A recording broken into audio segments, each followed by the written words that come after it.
तर जय महाराष्ट्र मित्रांनो, मी अवधूत कवळे. स्वागत आहे तुमचं आजच्या नव्या व्हिडिओमध्ये.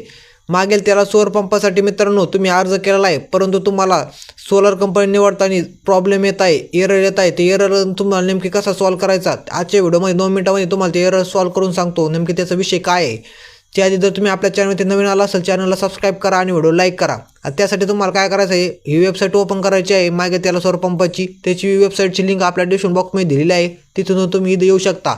आता इथे आल्यावर तुम्हाला 3 डॉटचं ऑप्शन दिसतंय, इथे तुम्ही पाहू शकता. याच्यावर तुम्हाला क्लिक करायचं आहे. त्यानंतर 5 नंबरचं ऑप्शन आहे खाली, त्याच्यात तुम्हाला क्लिक करायचं आहे बेनिफिट लिस्ट सर्व्हिस. त्याच्यानंतर तुम्हाला खाली 2 नंबरला ऑप्शन दिसेल ॲप्लिकेशन करंट स्टेटस, या ऑप्शनवर तुम्हाला क्लिक करायचं आहे. आता इथं आलं, इथं तुम्ही पाहू शकता जे तुम्ही फॉर्म भरता तुम्हाला MKID भेटलेला आहे. तो MKID तुम्हाला इथं पेस्ट करायचा आहे. मी माझा MKID टाकून घेतो. तुम्ही तुमचा जो पण MKID आहे तिथं टाकून घ्या आणि पेस्ट करून इथं सर्च ऑप्शन दिसतं एक, ते पाहू शकता. तिथं सर्च ऑप्शन तुम्हाला क्लिक करायचं आहे, तिथं क्लिक करा.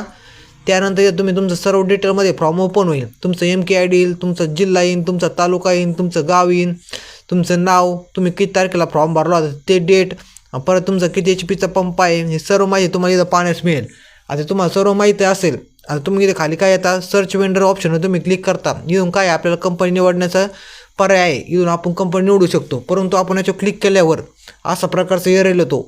सर्व शेतकरी म्हणतात आता आमचं पैसे वाया गेले, आम्हाला कंपनी निवडता येणार. तसं काय नाही. जे कंपनी सध्या कंपनी आहे सोलरची, ते कोटा संपल्या असल्यामुळे तुम्हाला इथं कंपनी निवडता येत नाही. त्याचं असं त्यांचं म्हणणं आहे, आमचा कोटा संपलेला आहे, आम्ही लवकरच कोटा परत आणू, स्टॉक आणू आणि परत तुम्ही इथून कंपनी निवडू शकता. कोटा संपल्यामुळे तुम्ही कंपनी निवडू शकत नाही. आता समजा जर कोटा संपलेला 1 महिना जर झाला असेल, तर आता लवकरच म्हणजे आता समजा जानेवारी म्हणजे डिसेंबर चालू आहे, आता डिसेंबर एंडपर्यंत तुमचा कोटा परत येईल. तुम्ही कोटा आला का तुमचं जी कंपनी तुम्हाला निवडायची आहे, जी तुम्हाला आवडती, जी बेस्ट कंपनी आहे, तुम्ही निवडू शकता. आणि तुम्ही कंपनी निवडल्यावर तुमचे डायरेक्ट सोलर मंजूर होईल आणि तुम्हाला बसवण्यात येईल. जर हा व्हिडिओ तुम्हाला जरा पण माहिती पण वाटला असेल, व्हिडिओला आत्ताच एक लाईक करा. चॅनलमध्ये तुम्ही जर नवीन आला असेल, चॅनलला सबस्क्राईब करा. भेटूया पुढच्या नवीन व्हिडिओमध्ये. धन्यवाद.